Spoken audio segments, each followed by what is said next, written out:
Kalau kita tanya orang yang seksi sekalipun, kamu percaya tak pada Nabi Muhammad? Percaya. Kalau kamu benar percaya, kenapa kamu tak buat apa yang Nabi Muhammad suruh? Kenapa kamu masih lagi berpakaian tapi telanjang? Sedangkan Nabi SAW sebut, sesungguhnya ada dua golongan yang tidak pernah aku lihat. Maksudnya pada zaman Nabi belum ada golongan ni. Pada zaman Arab Jahiliyah, Nabi daripada kecil sampai Nabi dilantik umur 40, jahil orang Arab Jahiliyah pun, teruk macam mana pun kehidupan mereka, sembah berhala ke sembah bulan bintang sekalipun, wanita-wanitanya pun tidak ada yang berpakaian tapi telanjang. Nabi kata ada dua golongan yang tidak pernah dilihat lagi. Kamu tidak pernah lihat lagi wahai para sahabat, dan Nabi pun tidak lihat. Yang pertama, A'udzu billahi minasyaitonir rajim. Alhamdulillahi Rabbil Alamin. Segala puji bagi Allah, Tuhan yang mentadbir sekalian alam. Allah yang telah menciptakan kita dengan sebaik-baik kejadian. Allah yang telah mentakdirkan pada saat ini kita beriman kepadanya, kita menyembahnya, kita bersujud kepadanya. Dalam waktu yang sama, masih ramai lagi manusia di muka bumi Allah ini tidak mengenal Allah itu Tuhan, tidak tahu bahawasanya Nabi Muhammad itu adalah Rasul, tidak mengenal bahawa agama ini adalah agama yang benar, dan Al-Quran itu adalah kitab, satu-satunya kitab yang benar pada hari ini, rujukan dan semuanya. Jadi kita bersyukur kepada Allah Subhanahu Wa Taala yang telah memilih kita sampai saat ini melalui jalan-jalan kebenaran. Dan di antara tanda-tanda yang Allah berikan kebaikan kepada seseorang, sebagaimana dalam sabdanya, "Ma yuridillahu bihi khairan yufaqihin."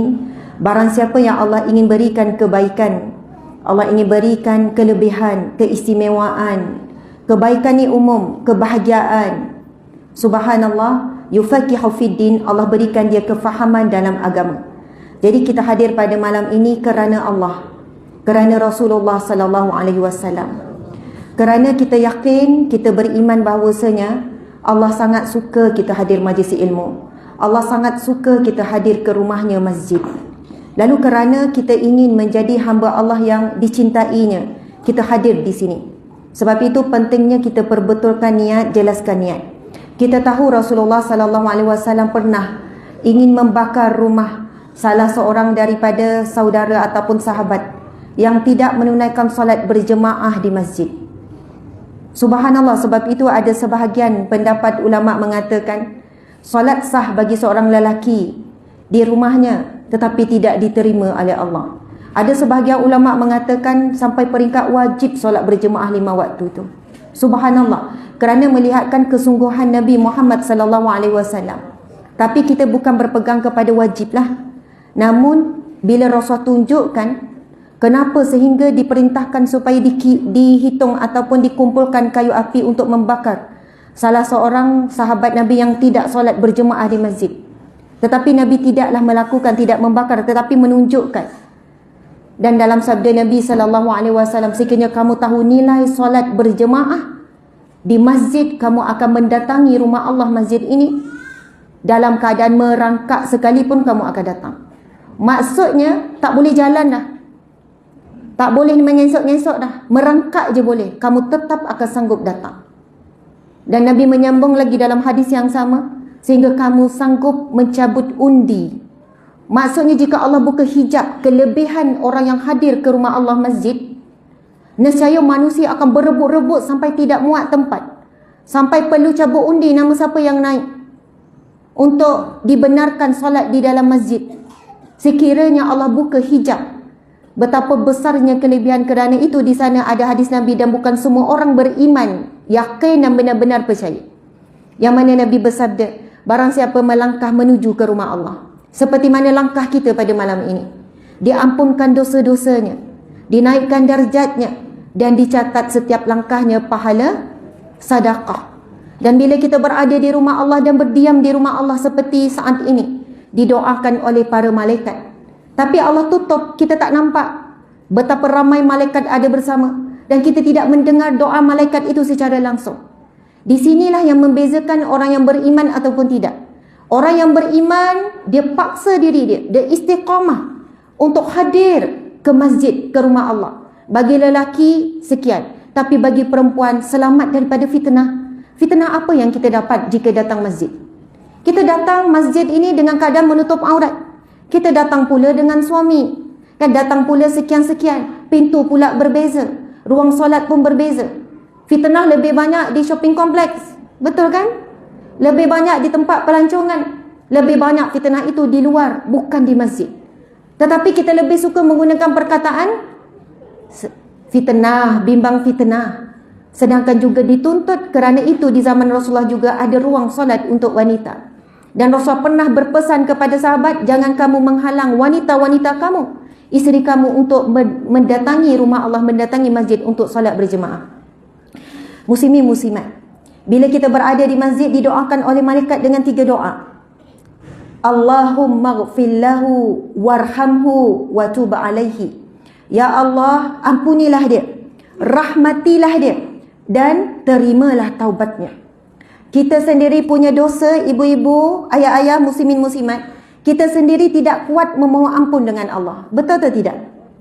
Kita mungkin mohon ampun, ya Allah ampunilah, astaghfirullahalazim, Allah maghfir lana dzunubana. Itu pun ringan-ringan je, baca santai-santai saja. Bukan dengan menangis teresak-esak, bukan dengan bersungguh-sungguh berjam-jam. Mungkin 5 minit, 10 minit, rutin yang biasa.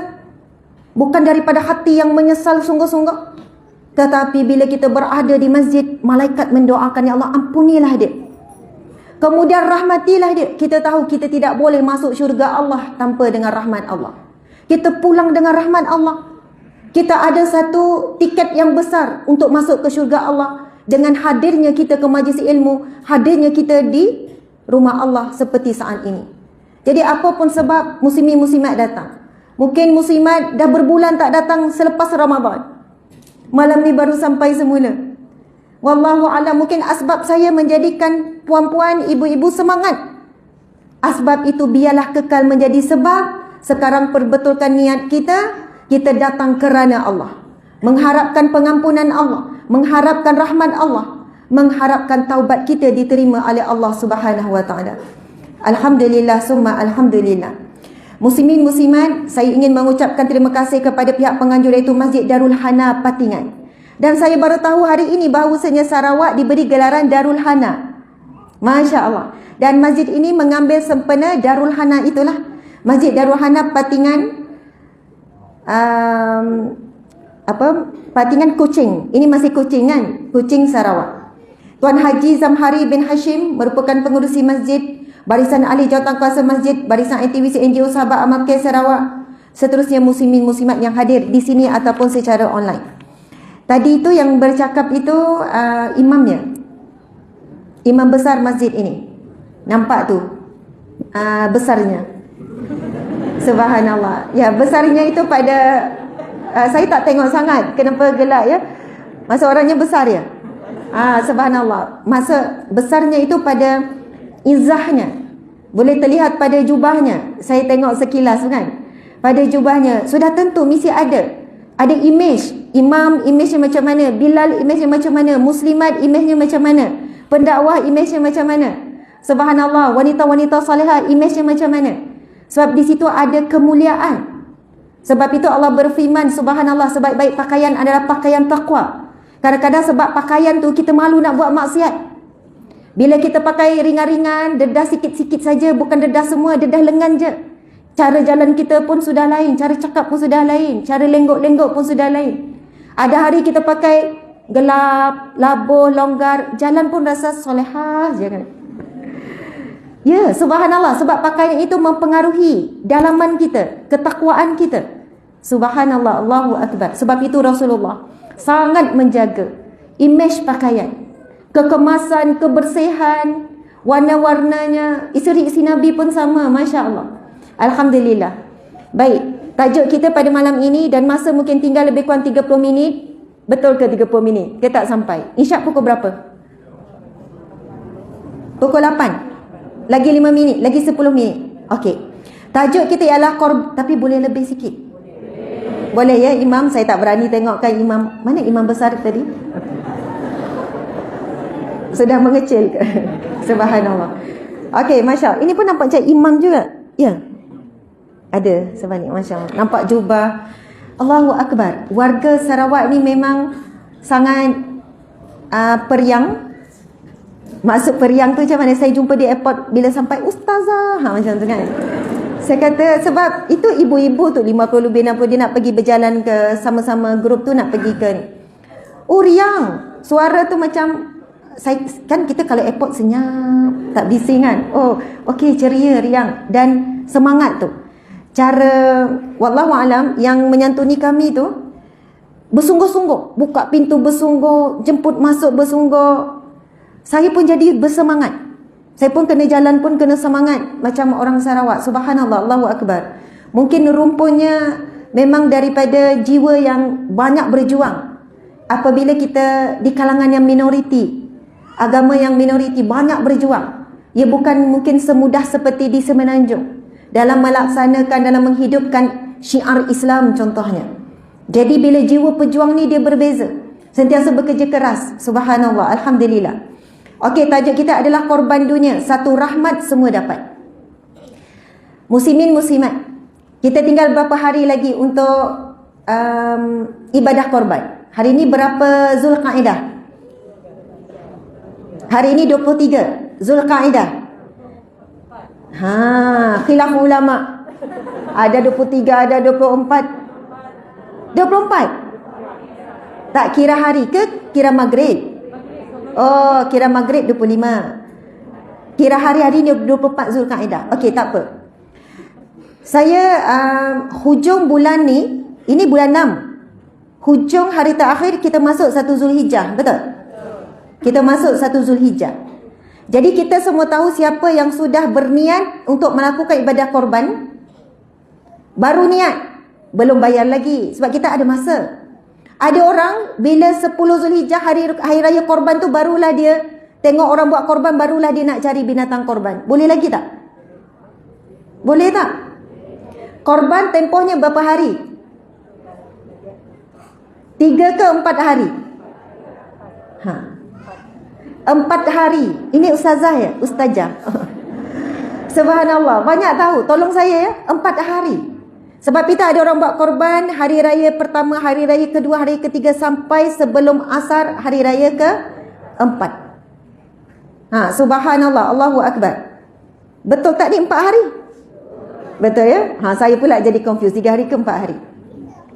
Subhanallah, muslimat, kita tahu bila kita sudah berniat untuk buat korban, bila 1 Zulhijjah ada perkara-perkara sunat yang perlu kita buat. Antaranya tidak memotong apa-apa rambut ataupun kuku pada badan kita. Kalau lembu ataupun kambing binatang korban, kuku, tanduk, bulu-bulunya akan menjadi saksi di mahsyar kelak bagi kita yang melakukan ibadah korban. Tapi kita tidak ada tanduk lah. Simboliknya, muslimin muslimat, apabila kita menahan diri lebih kurang 10 hari daripada tidak memotong kuku. Jadi sehari sebelum potong siap-siaplah, takut terlalu panjang. Walaupun wanita itu haid, boleh saja potong dengan niat supaya tidak mendatangkan fitnah. Sebab orang nampak, pakai elok tapi simpan kuku panjang, itu menyalahi sunnah. Takkan kita nak bagi tahu uzur, kan? Nak tulis saya uzur. Jadi kita boleh saja potong sebab 10 hari lagi tidak mau potong ni, nak jaga ni. Kerana itu perlu satu penahanan diri daripada tidak potong ni, kena tahan ni. Subhanallah. Antara hikmah besarnya bila kita melakukan perbuatan menahan diri daripada potong bulu, potong kuku, bila kita dah melakukan ibadah kurban, lalu kita boleh potong, kita fresh. Seumpama kita ni akan tumbuh sesuatu bulu-bulu dan juga kuku-kuku yang baru. Kita buang yang lama tu. Kita membuang kotoran-kotoran pada badan kita. Simboliknya bulu-bulu yang perlu dipotong mengikut sunnah tu, dan kuku-kuku itu kotoran pada badan kita. Dan sebaik saja binatang korban kita disembelih, sama ada kita pasti atau tidak. Contohnya buat korban luar negara, kita pun tak pasti adakah korban kita sudah disembelih pada hari pertama ke hari kedua ke, wallahu alam. Tapi kita kira-kira insya-Allah lepas tu kita memotong, ibarat kita menyuci dan membersihkan diri kita. Kerana dalam satu hadis Nabi SAW, sesungguhnya tidak ada amalan yang lebih dicintai oleh Allah bila tibanya Aidul Adha, melainkan kamu melakukan ibadah kurban. Sesungguhnya binatang korban itu, tanduknya, bulunya, kukunya akan datang menjadi saksi di mahsyar kelak. Dan sebelum darah binatang korban itu jatuh, sebelum darah binatang korban itu jatuh menitik di atas bumi, rahmat Allah, redha Allah sampai dulu kepada kita.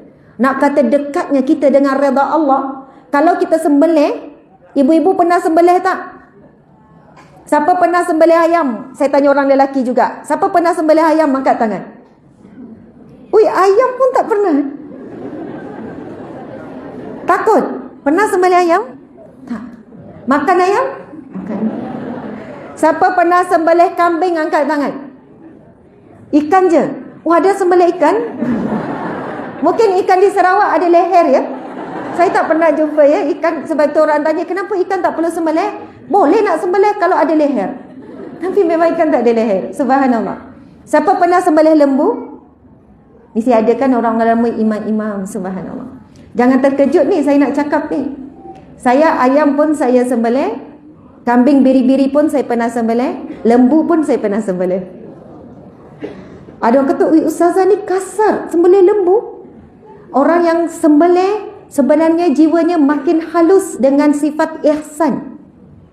Kenapa saya boleh jadi sampai sembelih lembu? Kami ada ladang ternak rumah. Pada tahun lepas, binatang korban yang orang melakukan korban mai ladang ternak di Kuala Selangor itu lebih kurang dalam 700 ekor. Itu lembu, kambing saja. Penyembelih sudah tak larat. Dan dulu saya pernah kerja di JAKIM, bahagian halal, saya yang bagi sijil kepada juru sembelih, tauliah sembelih. Jadi saya ceramah, lepas tu saya tengok orang yang menyembelih, asalnya saya pun takut. Darah takut tengok tak sampai hati. Tapi sebab kita yang nak bagi tauliah, kita yang kena tengok orang itu sembelih betul atau tidak.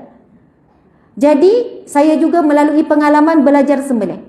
Supaya kita boleh cakap sebagaimana yang kita lalui, proses yang kita lalui. Subhanallah, Allahu Akbar. Dan tahun lepaslah saya cuba belajar, memang kena guna tenaga yang betul, cara sembelih betul, pegang yang betul. Subhanallah. Dan hukum wanita sembelih, hukumnya harus tidak jatuh sampai peringkat makruh kecuali sebab-sebab tertentu. Sebab berlaku di zaman Rasulullah, wanita sembelih, lalu ditanya kepada Rasulullah bagaimana perihal sembelihan wanita. Lalu Rasulullah kata, makanlah. Maksud Rasulullah tidak mengatakan ia dilarang ataupun ia tidak bagus, dengan syarat wanita itu yakin dan dia boleh melakukannya dengan baik. Subhanallah, Allahu Akbar. Saya nak cerita juga sikit nanti pasal kelebihan sembelih dalam Islam ni, yang menjadi satu bukti kehebatan dan dibuktikan oleh orang bukan Islam.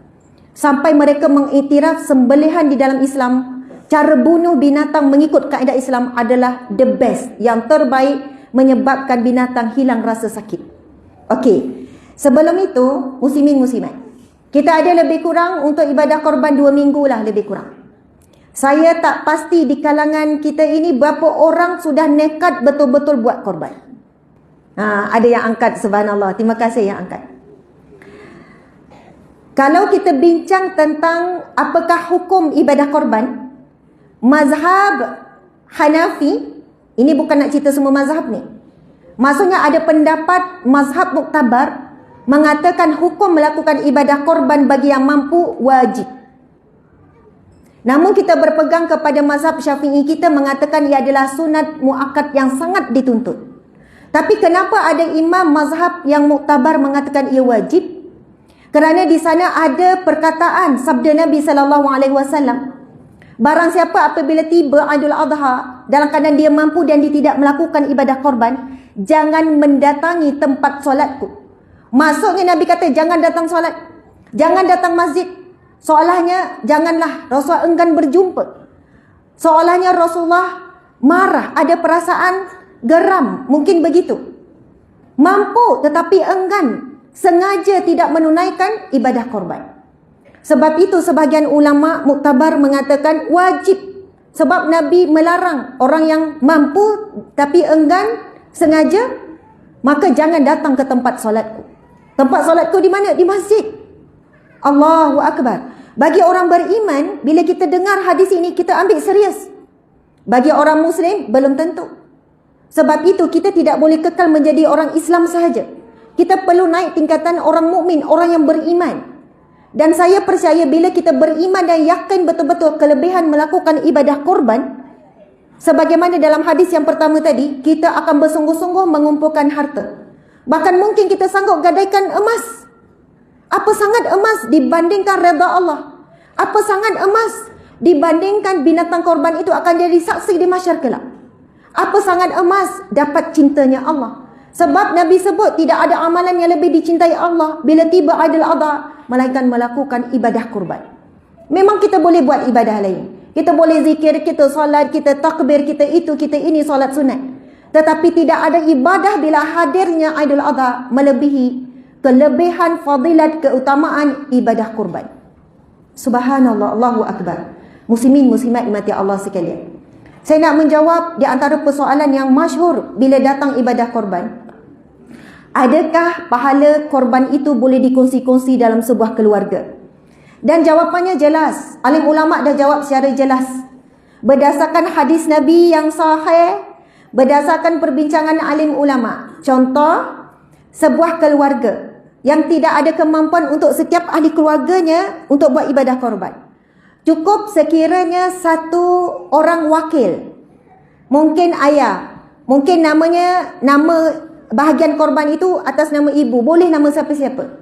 Tetapi ketika melakukan niat untuk lakukan korban, maka diniatkan, ya Allah, korban ini untukku dan seluruh ahli keluargaku. Maka dibenarkan, itu jelas, tidak perlu ragu-ragu. Sekiranya kita berada dalam keadaan tidak mampu, insya-Allah kerana seluruh ahli keluarga ini memberi sokongan. Mungkin ada dia ini bagi 50, ini bagi 100, ini sekian-sekian. Tapi namanya seorang. Bukan semua nama dimasukkan. Tetapi kerana adanya tolong-menolong, anta'awanu 'alal birri wat taqwa, tolong-menolong di atas perkara kebaikan dan takwa, maka insya-Allah semua dapat pahala mengikut perkiraan Allah Subhanahu wa taala. Tapi yang afdalnya setiap orang buat korban. Tapi jika seorang masa niat, ya Allah, sesungguhnya korban sebagaimana pernah dilafazkan oleh Rasulullah sallallahu alaihi wasallam. Ini berdasarkan hadis yang sahih. Nabi pernah melakukan korban dengan 2 ekor kambing putih.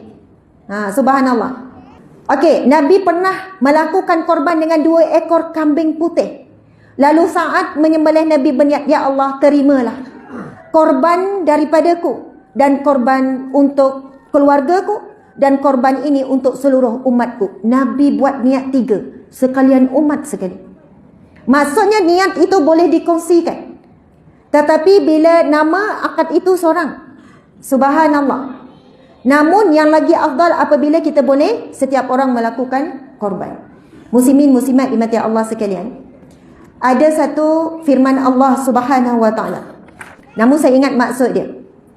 Allah Subhanahu wa taala berfirman, sesungguhnya bukan binatang korban, daging korban itu yang sampai kepadaku, tetapi takwa yang sampai. Takwa orang yang berkorban itulah yang sampai kepada Allah.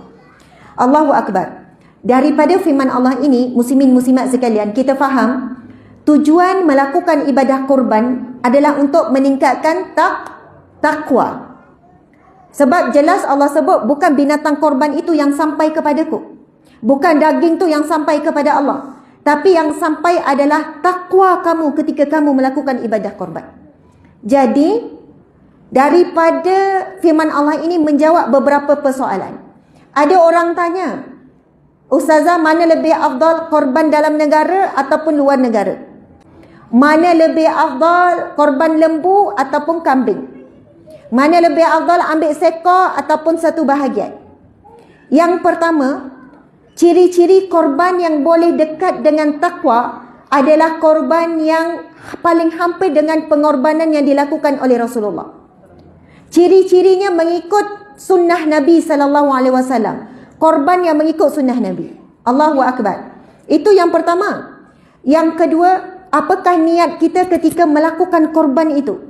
Sebab ramai orang kerana duitnya banyak, dia boleh korban 10 ekor lembu. Duit dia juta, 10 ekor berapa saja. Subhanallah. Tetapi walaupun dia buat korban sebanyak itu, dari sudut takwa dia kepada Allah, dari sudut solatnya contohnya, dari sudut bagaimana dia tu penjagaan auratnya, batas syariatnya, batas pergaulan dan sebagainya tidak berubah. Jadi dibimbangi ibadah korban yang dilakukan tidak berjaya meningkatkan takwanya.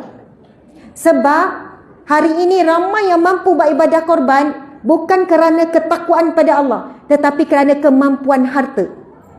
Di sinilah satu ujian dan kita perlu faham. Sebab itu Allah Subhanahu Wa Taala berfirman, bukan binatang korban kamu buat 20 ekor ke 30 ekor ke, bukan binatang itu yang sampai kepadaku, tapi yang sampai adalah takwa kamu ketika kamu melakukan ibadah korban. Azannya, Masya Allah. Kita nak beri laluan azan, Ustaz?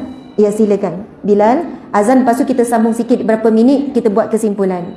Wallahu a'lam, insya-Allah. Nabi SAW bersabda, hadis yang sahih, dan para alim ulama menyebutkan ini antara dalil yang terkuat. Barang siapa yang inginkan ataupun dalil yang paling kuat yang berkaitan dengan antara yang kuat, dalil-dalil yang memang ia hadis yang sahih. Barang siapa yang ingin mendapatkan syafaat Nabi SAW, Nabi bersabda, barang siapa setelah azan lalu dia membacakan doa yang kita baca tadi tu, maka wajib baginya, Nabi menyebutkan wajib baginya ataupun layak baginya, ataupun maksudnya mesti, soalannya satu jaminan yang kuat, syafaatku di mahsyar kelak.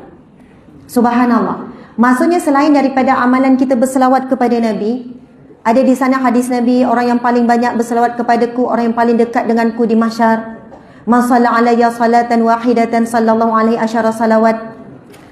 Namun yang berkait dengan Nabi memberi jaminan syafaat, perasan tak? Hadis pertama, hadis kedua tidaklah disebut Nabi kata akan dapat syafaatku. Cuma siapa yang berselawat kepadaku satu kali, Allah akan berselawat kepadanya 10 kali. Dan orang yang paling dekat denganku di mahsyar kelak adalah orang yang paling banyak berselawat kepadaku. Namun hadis yang berkaitan dengan perkataan syafaat, syafaat ini membawa maksud syafaat pertolongan, syafaatul kubra, pertolongan yang paling besar di mahsyar adalah syafaat pertolongan daripada Nabi Muhammad sallallahu alaihi wasallam. Allahu akbar. Amalan apa? Nabi bersabda, barang siapa setelah azan lalu dia membacakan doa Allahumma rabb hazi da'wati tamah sampai akhir tadi tu, Nabi baca sampai akhir, wajib baginya syafaatku di mahsyar kelak. Allahu akbar. Kadang-kadang kita beramal tapi kita tidak tahu amalan ini apa dalilnya. Bila kita dah hadir majlis ilmu, sebab itu ilmu nur, cahaya. Bila ada ilmu, cahaya lebih terang. Bila ada ilmu, kita beramal lebih istiqamah. Sebab itu ada orang beramal tapi tanpa ilmu, boleh jadi tak lama amalannya. Tapi bila ada ilmu, lebih istiqamah. Sebab kita tahu betapa besarnya nilai baca doa selepas azan. Lepas tu ambil wuduk, solat kan, semua dah berwuduk. Mungkin ada yang terlupa lepas wuduk untuk baca doa wuduk. Tapi selepas dengar hadis ini, mudah-mudahan kita tidak terlupa. Mudah-mudahan seisi keluarga saling beringat. Kadang saya tanya suami, bang sudah baca doa? Kadang dia tanya saya, kadang kita tanya anak, kadang anak tanya. Sebab kita dah ada sepakat dalam keluarga, tolong saling memperingatkan tentang doa selepas wuduk. Kalau lepas azan, kita macam dengar azan je terus baca. Tapi ramai orang tertinggal doa selepas wuduk. Yang mana Nabi SAW bersabda, barang siapa selepas wuduk lalu membaca doa wuduk. Apa doanya? Asyhadu an la ilaha illallah wa asyhadu anna Muhammadan abduhu wa rasuluh. Kalau hadis Nabi yang sahih setakat itu, tapi kita tambah itu ada riwayat yang lain, Allahumma ja'alni minat tawabin wa ja'alni minal mutatahhirin wa ja'alni min ibadikas salihin. Maksudnya lepas kita berwuduk, kita sebenarnya sedang menggugurkan dosa, lalu kita memperbaharui syahadah. Kan asyhadu an la ilaha illallah wa asyhadu anna Muhammadan abduhu wa rasuluh. Nabi bersabda akan dibuka baginya 8 pintu syurga. 8 pintu syurga Allah dibuka bagi orang yang membaca doa selepas wuduk. Azan dapat syafaat Nabi.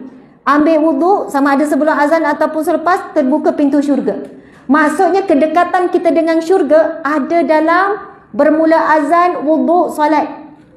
Allahu akbar. Sebab itu hadis sahih riwayat Bukhari Muslim yang baru kita baca dalam Qiyadus Salihin hari Isnin semalam, Nabi SAW bersabda, sesungguhnya seseorang itu dekatnya dengan syurga ibarat dirinya dengan kasutnya, dan kedekatannya dia dengan neraka pun begitu. Maksudnya kita ni memang dua-dua dekat. Neraka mudah, syurga pun mudah. Nak kata bukan mudah sebagaimana yang kita faham mudah ya, tapi nak kata dekat. Bila kita fahami Apakah fadilat-fadilat amalan kita buat, kita boleh lihat luas jalan untuk kita ke syurga Allah Subhanahu Wa Taala. Lepas angkat takbir, Allahu Akbar, jangan tinggal Allahu Akbar kabira walhamdulillahi katsira wa subhanallahi bukratan wa asila. Kalau setakat itu pun dah sempurna. Kalau tambah lagi, itu memang kita baca firman Allah tu. Qul inna salati wa nusuki, itu kan firman Allah, maka boleh kita baca. Itu ada riwayat yang lain. Tapi kalau sekadar itu pun, Nabi SAW bersabda, adalah kisahnya akan dibuka pintu langit. Pintu langit dibuka bila kita baca doa iftitah. Maksudnya, doa sedang diangkat oleh Allah. Dan kita tahu solat itu ad-doa.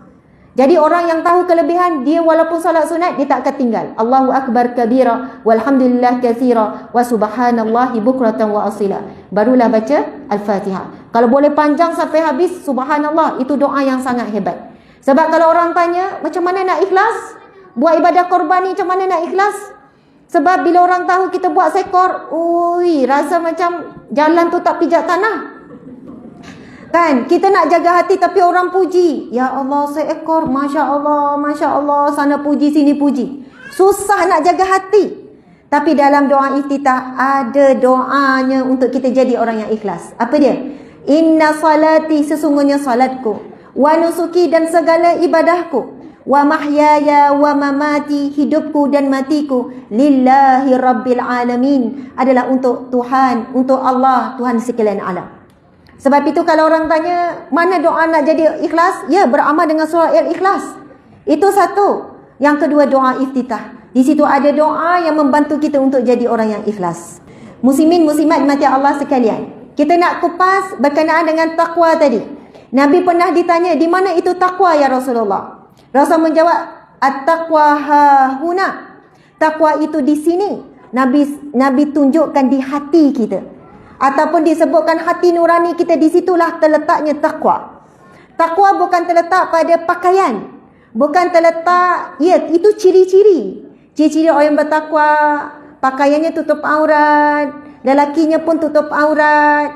Cara berjalan orang bertakwa bukan jalan sombong, mendabik dada. Cara makan orang bertakwa, itu ciri-ciri. Tetapi di mana letaknya takwa? Di hati nurani ni. Subhanallah, Allahu Akbar. Jadi, bagaimana kita nak menaikkan takwa kita melalui ibadah korban? Sebelum saya sampai ni, saya dengar banyak ceramah. Ceramah ustaz ini, ustaz itu, ini sampai tertidur. Berkenaan dengan korban dan kaitan dengan takwa. Takwa. Subhanallah. Sebab kita tahu, tingkatan kalau kita Muslim, Islam, rukun Islam. Cukup rukun Islam 5, kita Muslim. Masya Allah. Naik tingkatan yang lebih tinggi mukmin, rukun iman ada 6. Masya Allah. Yakin alam ghaib, percaya pada Allah, percaya kepada Rasul, maksud percaya apa perintah Rasul itu benar, perintah Allah itu benar. Dia bukan hanya pada lidah, perbuatan kita menunjukkan kita percaya kepada Nabi Muhammad. Sebab kalau kita tanya orang yang seksi sekalipun, minta maaf ya, kamu percaya tak pada Nabi Muhammad? Percaya. Kalau kamu benar percaya, kenapa kamu tak buat apa yang Nabi Muhammad suruh? Kenapa kamu masih lagi berpakaian tapi telanjang? Sedangkan Nabi SAW sebut, sesungguhnya ada 2 golongan yang tidak pernah aku lihat. Maksudnya pada zaman Nabi belum ada golongan ni. Pada zaman Arab Jahiliyah, Nabi daripada kecil sampai Nabi dilantik umur 40, ketika umur 40, maksudnya jahil-jahil orang Arab Jahiliyah pun, teruk macam mana pun kehidupan mereka, sembah berhala ke sembah bulan bintang sekalipun, wanita-wanitanya pun tidak ada yang berpakaian tapi telanjang. Minta maaf saya sebut perkataan tu, sebab itulah maksud perkataan Nabi. Nabi kata ada 2 golongan yang tidak pernah dilihat lagi. Kamu tidak pernah lihat lagi wahai para sahabat, dan Nabi pun tidak lihat. Yang pertama iaitu pemerintah yang zalim, yang memukul ataupun menzalimi, umpama seperti ada ambil belati memukul-mukul rakyatnya. Mungkin bukan begitu, kita tak nampaklah ada pemimpin yang pergi pukul-pukul, tetapi dengan ketidakadilannya, tidak amanah dan sebagainya. Dan Nabi sebut golongan yang kedua, yang mana mereka ini Nabi kata tidak mencium bau syurga, dan mereka tidak akan masuk syurga, dan mereka akan masuk neraka. Na'udzubillah min zalik. Iaitu kaum wanita yang berpakaian tapi telanjang, mereka ahli maksiat, dan mereka mengajak wanita lain melakukan maksiat juga. Jadi kalau kita tanya, kamu beriman tak kepada Rasulullah? Beriman. Ya, saya yakin Rasulullah itu, Nabi Muhammad itu Nabi. Kalau kamu benar beriman, kamu tidak akan berpakaian begini. Sebab iman itu disebut dalam hadis Nabi, laisal imanu bitamanni. Iman itu bukan kata-kata angan-angan kosong. Walakin ma wukira fi qalbi wa saddaqa wa amalu.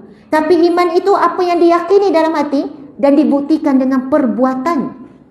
Sebab itulah, jika benar kita beriman dengan apa yang Nabi sebut kelebihan ibadah korban, bukti beriman, tindakan. Kalau kita belum sampai peringkat bertindak, kita masih lagi sangat nipis ataupun hakikat sebenarnya kita belum sampai betul-betul kepada percaya. Belum betul-betul yakin. Sebab kalau orang yang yakin, dia sanggup korbankan apa saja untuk buat ibadah korban. Sebab ramai mana yang minta maaf ya, pergi melancong, hotel satu malam pun 400, 600 mampu. Beli handbag 1,000 lebih, 400, 300 mampu. Bila sampai ibadah korban, keluar ayat kurang mampu. Pergi tiket flight ke Semenanjung berapa ibu ayah? Subhanallah, pergi makan kadang satu keluarga, sambut hari lahir. Tak apalah, setahun sekali, habis 1,000 lebih, belanja ramai-ramai. Buat open house raya hari tu berapa habis? Beli sofa baru, langsir baru, semua baru, itu baru. Subhanallah. Jadi adakah benar apabila kita sampai seruan untuk melakukan ibadah korban, adakah benar ataupun kita menipu diri kita, dan kita tidak boleh tipu diri, apatah lagi menipu Allah bila kita kata kita tidak mampu. Macam saya ni mendesak-desak kan, macam mendesak-desak. Ustazah ni macam bagi tekanan suruh buat ibadah korban, macam suruh rasa berdosa tak buat ibadah korban ni. Masya Allah. Kalau boleh rasa macam tu, saya syukur. Sebab kesedaran untuk melakukan ibadah korban sekarang semakin menurun. Kerana ada suara yang menyedap-nyedapkan. Tak apalah, sunat saja. Alah, kita bukan orang kaya bolehlah buat. Kita tinggal tunggu daging saja. Subhanallah, muslimin-muslimat. Tetapi berangan-angan masuk syurga Allah. Berangan-angan untuk masuk syurga tanpa dihisap. Tetapi bila datang seruan untuk menguji, sanggup tak kamu berkorban untuk dapat redha Allah? Sanggup tak kamu berkorban? Kita tidak dituntut untuk melakukan korban sebagaimana Nabi Ibrahim alaihissalam. Kita tahu peristiwa korban ini memang ada kaitan dengan peristiwa besar Nabi Ibrahim alaihissalam. Dan kita tahu Nabi Ibrahim itu adalah nenek moyang kita kan? Subhanallah, Nabi Muhammad keturunannya daripada Nabi Ibrahim, daripada jalur Nabi Ismail alaihi salam. Sebab itu ciri-ciri ibu bapa yang soleh dan soleha, dia sangat mencintai ibadah korban. Kerana cerita ini kisah seorang bapa yang soleh, ibu yang soleha, dan seorang anak yang soleh, iaitu Nabi Ismail alaihi salam. Ini lambang sebuah keluarga contoh. Dan jika benar kita nak menjadi satu keluarga contoh, sebuah keluarga di syurga, sangat membesarkan ibadah korban. Saya dibesarkan oleh ibu ayah yang memang beri penekanan tentang ibadah korban. Bahkan kami daripada kecil lagi, bergilir daripada tahun ke tahun, setiap anak akan buat korban. Bukan sebab ibu ayah mampu ke, kaya ke, bukan. Tahun ini kakak, tahun depan saya pula, tahun selepas itu adik pula. Maksudnya mak ayah buat korban, lepas tu adik-beradik ikut giliran. Ketika sampai saat saya masih ingat masa tu ayah menyerahkan duit. Lebih kurang 400 lebih. Oh, kita baru sekolah rendah dapat duit ke sekolah menengah begitulah. 400 lebih itu besar sangat tu. Lepas tu kita pun tanya, ini untuk apa? Ini untuk Asma berniat korban. Sekarang duit ni ayah bagi pada Asma. Jadi Asma serahkan balik pada ayah. Asma lafazkan yang Asma buat ibadah korban. Sebab dibimbangi kalau ibu bapa kata ini korban untuk anak, tapi anak tu tak tahu pun dia buat korban. Anak tu tak berniat pun untuk buat pengorbanan tu. Jadi begitu kaedah ayah saya mendidik. Dan bila saat ibadah korban sampai diceritakan begini. Adakah ayah saya ustaz, tuan guru? Tidak. Mak saya guru fizik, guru sains. Bukannya ustazah. Tetapi memang jalur ayah mak tu tok guru lah. Buka pondok, buka madrasah. Tuan guru Haji Abbas, sekolah Tok Jiring tu. Sama juga atuk. Itu ibu sebelah jalur. Sebelah ayah ini businessman. Memang peniaga-peniaga semua. Tetapi kefahaman agama ini bukan hanya untuk golongan dalam golongan agamawan. Subhanallah, Allahu Akbar. Saya pernah jumpa seorang makcik datang bawa tabung. Ustazah nak buat korban dengan NGO Ustazah. Rupanya dia kumpul duit 1 tahun. Dia bukan orang senang, orang susah. Kalau di kalangan tu fakir miskin juga, terima bantuan selalu. Tapi bila sampai ibadah korban, Masya Allah, dia muncul bawa simpanan-simpanan. Dia cari, serah dengan menangis. Ya Allah, terimalah korbanku, ya Allah, terimalah korbanku. Kita tahu kisah Nabi Ibrahim AS. Walaupun akhirnya Nabi Ibrahim tidak berlaku sembelih anaknya Ismail. Tetapi Nabi Ibrahim telah membuktikan kepada Allah, berjaya menyembelih rasa cinta kepada anak. Apa maksudnya? Muslimin muslimat dimati Allah sekalian. Nabi Ibrahim diberi gelaran Khalilullah, kekasih Allah. Kenapa diberi gelaran kekasih Allah? Sebab apa jua yang Allah tes, Nabi Ibrahim lulus. Saat diuji dengan ayah, Nabi Ibrahim lulus. Siapa tak sayang ayah? Nabi Ibrahim panggil, wahai ayah kesayanganku, wahai ayahku sayang sekian-sekian. Tetapi bila ayah sendiri tidak mahu mengakui Allah sebagai Tuhan, Nabi Ibrahim akur. Subhanallah, sabar. Nabi Ibrahim diuji tidak diberikan anak. Setelah umur 80 tahun lebih, lalu dikurniakan anak yang pertama namanya Ismail. Lalu bertambah-tambah cintanya kepada Ismail yang dinantikan selama berpuluh-puluh tahun. Sudah tentu sangat mencintai si kecil ini. Dijaga, dibelai macam kita lah. Bila nampak Nabi Ibrahim mula cintanya besar kepada anak, Allah uji dengan perintah tinggalkan anak di gurun pasir. Allahu Akbar. Nabi Ibrahim berjaya lulus ujian Allah. Tinggal. Kerana besarnya cinta kepada Allah, apa jua perintah Allah walaupun tidak logik dengan akal akan dibuat. Demi bukti kepada Allah, cinta kepada Allah jauh lebih besar daripada cinta pada anak. Walaupun tidak ada jaminan apa pun di padang pasir itu. Tidak mempersoalkan sedikit pun, ya Allah berilah perintah lain, jangan perintah tinggal anak macam ni. Tidak. Terus buat tanpa ragu-ragu. Kemudian setelah sekian lama berpisah jauh, Nabi Ibrahim ke Palestin tinggalkan anak di Mekah. Nabi Ibrahim dengan Siti Sarah dengan anaknya Ishak, kemudian Siti Hajar dengan anaknya Ismail. Lalu satu ketika Allah perintahkan untuk kembali ke Mekah. Berlakulah pembinaan dengan anak yang masih kecil ini, mungkin kanak-kanak ataupun remaja, ketika umur Nabi Ismail AS. Diperintah untuk membangunkan Kaabah. Allahu Akbar. Dan satu ketika Nabi Ibrahim diberi melalui mimpi untuk sembelih Nabi Ismail. Lalu bila ditanya, apa pendapatmu wahai Ismail? Apa jawapan anak yang soleh? Laksanakanlah ya wahai ayahku. Bukan si anak ni, janganlah itu mimpi je tu ayah, itu mainan tidur, Tidak. Nabi Ismail AS, Allahu Akbar, kedua-duanya adalah hamba Allah yang soleh.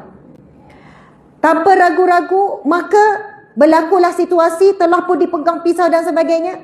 Dan akhirnya memang tidak berlakulah sembelih ke atas. Tapi yang sedang berlaku apa dia? Nabi Ibrahim berjaya membuktikan baginda Nabi Ismail, Nabi Ibrahim ini menyembelih rasa cintanya kepada anak. Anak, suami, isteri, keluarga, diri kita, semua ini lambang cinta terhadap dunia. Betul atau tidak? Jangan salah faham pula ya. Bukan maksud saya ini dunia tak perlu sayang, suami tak perlu sayang. Tetapi itu semua bahagian dunia. Subhanallah. Apa yang kita nikmati kasih sayang pada suami, anak, semua ini bahagian dunia. Kadang-kadang Allah tes kita. Sanggup tak kita korbankan 750, 1,000 duit kita daripada simpanan untuk membuktikan cinta kita kepada Allah? Kalau Nabi Ibrahim diuji, sanggup tak korbankan anak untuk membuktikan cinta Nabi Ibrahim kepada Allah? Nabi Ibrahim lulus. Allahu Akbar. Firman Allah ni sangat, nak kata apa ya, bila kalau kita baca tu meremang bulu roma. Allah Subhanahu Wa Taala berfirman, innani anallaha, sesungguhnya aku ini adalah Allah. Innani anallaha, sesungguhnya aku ini adalah Allah. La ilaha illa ana, tiada Tuhan melainkan aku. Fa'budni, maka beribadah, sembahlah aku. Aqimis salah li zikri, dirikanlah salat untuk mengingatiku. Subhanallah, Allahu Akbar. Jadi ketika salat kena ingat selalu. Sebagaimana firman Allah ini, Allah minta, Allah perintahkan kita masa solat ingat Allah. Tapi kadang mungkin nanti lepas solat duk ingat nak korban dengan siapa ni ya. Mau hubungi siapa ya? Jumpa imam kita. Mudah-mudahan pada tahun ini, subhanallah, Allahu akbar, bila datang je walaupun perkara baik dalam solat, kita kena tepis. Ada orang kata, ustazah, masa mesyuarat idea tak ada. Bila solat 10 idea datang. Ustazah, masa sebelum solat bincang-bincang dengan suami tak nampak jalan. Solat saja jalan terbentang luas. Ustazah, barang hilang dalam solat jumpa. Bila solat, mari ingatan. Tadi masuk, letak situ. Oh, ada pergi ke situ. Kalau boleh bercakap dalam solat, mungkin, ya, sudah tahu. Macam tu. Suami saya kadang-kadang kan, kalau barang saya tak jumpa, dia kata pergilah semayang, nanti jumpalah. Tapi memang betul. Lepas semayang, dah ingat dah letak mana, dah ingat dah. Syaitan membisikkan kita, dia tahu apa. Allahu Akbar. Bersama kita kan korin. Yang sejak lahir, dia dah kenal kita lebih daripada kita kenal diri kita. Dia dah tahu apa titik lemah kita. Ini, orang ini kalau kacau suami, dia memang kalah. Kalau jiran, dia sabar, ini sabar, ini sabar. Suami, dia hilang sabar. Suami satu hari tak basuh pinggan, hilang sabar dia. Tak sangkut kain plekat. Oh, kalau dari suami, cepat marah dia. Syaitan tahu mana titik lemah kita, mana titik kuat kita. Syaitan bagi orang-orang yang baik macam ni, dia tak bisik, jangan korban, jangan korban. Tak, dia bisik suruh tangguh saja tahun depan, tahun depan. Subhanallah, Allahu Akbar. Kita belum pasti akan hidup lagi pada tahun depan. Anggaplah ini peluang terakhir kita untuk buat ibadah korban. Anggaplah ini peluang terakhir kita untuk dapat kelebihan yang paling dicintai Allah pada hari Aidul Adha, iaitu ibadah korban. Dan sebut pasal takwa, bila buat ibadah korban, dengan takwa tu, dia bukan pada berapa harga binatang dan sebagainya. Pilihlah korban yang terbaik mengikut kadar kemampuan kita. Kalau mampu seekor, ambil seekor. Paling afdal 1 ekor binatang yang besar. Kalau mampu unta, siapa nak buat korban dengan unta? Berapa harga seekor unta? Seekor unta lebih kurang dalam 25,000 saja. Betul ni, kami pernah beli unta tapi bukan buat korban ya, untuk ladang ternak. Sebab ada orang memang minta buat korban dengan unta. Kita order awal-awal lagi daripada luar negara. Harga unta yang sederhana lebih kurang 25,000. Masya Allah. Sebab dia niat nak buat yang terbaik. Apa binatang yang paling besar, paling mahal? Seekor unta. Turun rendah sikit, seekor lembu. Turun rendah sikit, seekor kambing. Nabi pernah buat 2 ekor kambing. Maksudnya digabungkan buat ni. Kalau orang tanya korban afdal di tempat sendiri ataupun jika ada fakir miskin, afdal di tempat sendiri. Jika di tempat sendiri itu memang semuanya terlebih daging. Nampak orangnya apa terlebih daging. Ataupun memang selalu makan daging, tak ada orang susah nak. Maka ketika itu boleh insya-Allah afdalnya memberi kepada fakir miskin. Kerana di antara sunnah afdal binatang korban, semua korban itu diberikan kepada asnaf fakir miskin. Dan kita boleh ambil 1/3. Tapi yang lebih dituntut semuanya diberikan kepada asnaf fakir miskin. Jadi untuk memperolehi kelebihan itu, jika tidak ada fakir miskin di sekitar kita, tapi saya percaya di sini masih ramai lagi asnaf fakir miskin.